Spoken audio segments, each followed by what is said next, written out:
নমস্কাৰ বন্ধুবান্ধৱীসকল, welcome to অসঞ্জয় YouTube channel. তো বন্ধুবান্ধৱীসকল, আজিৰ টপিকটো হৈছে যে আপোনালোকে যিসকলে অসম পুলিচৰ ৰিটেন টেষ্ট এক্সাম দিব, অৰ্থাৎ 6 এপ্ৰিল তাৰিখে যিসকলে অসম পুলিচৰ এক্সাম দিব, সিহঁতৰ বাবে আজি কিছুমান টপিক লৈ আহিছোঁ যে আপোনালোকে চিলেবাছ অৰ্থাৎ কেনেদৰে ষ্টাডি কৰিব, আৰু ইমান সময় নাই যে ষ্টাডি কৰিব পাৰিব। এতিয়া যিকেইটা মই টপিক লৈ আহিম এইকেইটা ইম্পৰ্টেণ্ট টপিক হয়, তো ভিডিঅ'টো সম্পূৰ্ণ ভালদৰে চাব।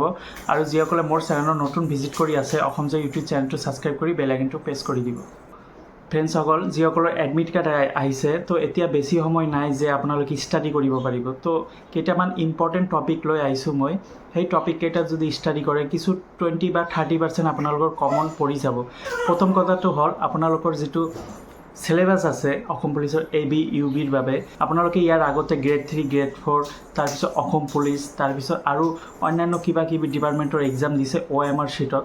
তো এতিয়া কথা হ'ল যে প্ৰথম আপোনালোকৰ চিলেবাছ যিটো GK, তাৰপিছত হিষ্টৰী, তাৰপিছত ছায়েন্সৰ কুৱেশ্যন, তাৰপিছত মেথামেটিক্স, তাৰপিছত ইংলিছ, তো তাৰপিছত ৰিজনিং। তো এইকেইটা আপোনালোকে 8, 9, 10 যদি ফ'ল' কৰে, 8, 9, 10ৰ যিসকলে ষ্টাডি কৰিছে, 8, 9, 10ৰ GK, হিষ্টৰী, জিঅ'গ্ৰাফী, তাৰপিছত ছ'চিয়েল ছায়েন্স, তো এইকেইটাৰ ভিতৰতে কমন পৰি যায়। তো মই বহুতো এক্সাম দিছোঁ, তো সেইবাবে আপোনালোকক ক'লোঁ যে 8, 9, 10 যদি আপোনালোকে ফ'ল' কৰে, আপোনালোকে পাছ কৰিবই। পাছ অৰ্থাৎ আপোনালোকৰ 40 পৰা 30% কমন পৰিবই। কাৰণ বহুত এক্সাম দিছোঁ। কেইদিনমান আগতে DME এটা এক্সাম দি আহিলোঁ, তাতেও চালোঁ যে কিছুমান টপিক এনেকুৱা টপিক আহিছে যে 8, 9, 10ৰ ছ'চিয়েল ছায়েন্স, তাৰপিছত হিষ্টৰী, জিঅ'গ্ৰাফীখিনি আগত পঢ়ি আহিছিলোঁ 8, 9, 10ৰ মই কিছুমান কিতাপ কালেকশ্যন কৰিছোঁ। তো আপোনালোকেও এই 8, 9, 10 যদি ফ'ল' কৰে, 30 পৰা 40% কমন পাই যাব। 9, 10ৰ মই আগৰ পৰাই ফ'ল' কৰি আহি আছোঁ। তো ADRE গ্ৰেড 3 গ্ৰেড 4ৰো 8, 9, 10ৰ পৰাই মেথামেটিক্স, তাৰপিছত ইংলিছ, তাৰপিছত আপোনালোকৰ এই যে হিষ্টৰী, জিঅ'গ্ৰাফী, এইকেইটা কমন পৰিছে। তো অসম পুলিচৰো ছেম।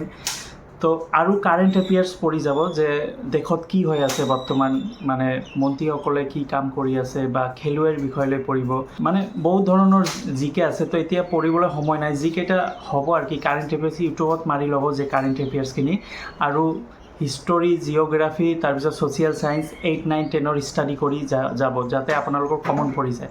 আৰু এটা কথা ফ্ৰেণ্ডসকল, যে কাৰেঞ্চিটো চাই যাব, যে পূৰা মানে ৱৰ্ল্ডৰ কাৰেঞ্চিটো, যে কোন কোন দেশৰ কাৰেঞ্চি কি। আৰু এটা কমন টপিক আছে যিটো আপোনালোকে কেপিটেল পঢ়ি যাব পাৰে, কোন কোন দেশৰ কেপিটেল অৰ্থাৎ ৰাজধানীটো কি। যেনে DMEত আহিছিল, কেইদিনমান আগত DME এক্সাম দি আহিলোঁ। DMEত আহিছিল যে পাকিস্তানৰ ৰাজধানী কি, পাকিস্তানৰ ৰাজধানী ইছলামাবাদ হ'ব, এইটো সকলোৱে জানে।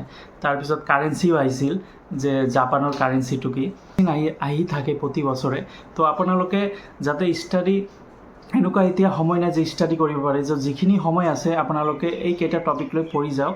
আৰু অংক, মেথামেটিক্স 8, 9, 10ৰ ভিতৰতে আহে। তাৰপিছত পাৰ্চেণ্টেজ ওলাব দিয়ে। তো ফ্ৰেণ্ডসকল, ৰিভাৰ অৰ্থাৎ অসমৰ নদীসমূহৰ বিষয়ে আপোনালোকে কিছু পঢ়ি যাব। তাৰপিছত ৰাষ্ট্ৰীয় উদ্যানৰ বিষয়ে, তাৰপিছত অসমত ইম্পৰ্টেণ্ট যিখিনি টপিক আছে সেই টপিকখিনি পঢ়ি যাব কাৰেণ্ট এফেয়াৰ্ছৰ। আৰু বন্ধুবান্ধৱীসকল, অসমীয়াৰ বুক এটা কিতাপ পোৱা যায়। তো এই কিতাপটো যদি ষ্টাডি কৰে, তাতে সকলো ডিষ্ট্ৰিক্টৰে বিশ্লেষণ কৰা আছে, যে সকলো 35টা ডিষ্ট্ৰিক্ট আমাৰ অসমৰ, সেই 35টা ডিষ্ট্ৰিক্টৰে বিশ্লেষণ কৰা আছে। তো অসমীয়াৰ বুকটো যদি আপোনালোকে কিনিব বিচাৰে, কিনি ল'ব পাৰে। এইটো পঢ়িলে আপোনালোকৰ 40 পৰা 50% কমন পাই যাব। আৰু কাৰেণ্ট এফেয়াৰ্ছটো চাই যাব। তো এইটোৱে আপোনালোকৰ 6 এপ্ৰিল তাৰিখত এক্সাম, ৰিটেন এক্সাম। তো ভালদৰে দিব, বেষ্ট অফ লাক থাকিল। 8, 9, 10 যদি আপোনালোকে ভালদৰে ষ্টাডি কৰে, তো 100% গেৰাণ্টি যে তাৰ পৰা 40% কমন পাই যাব।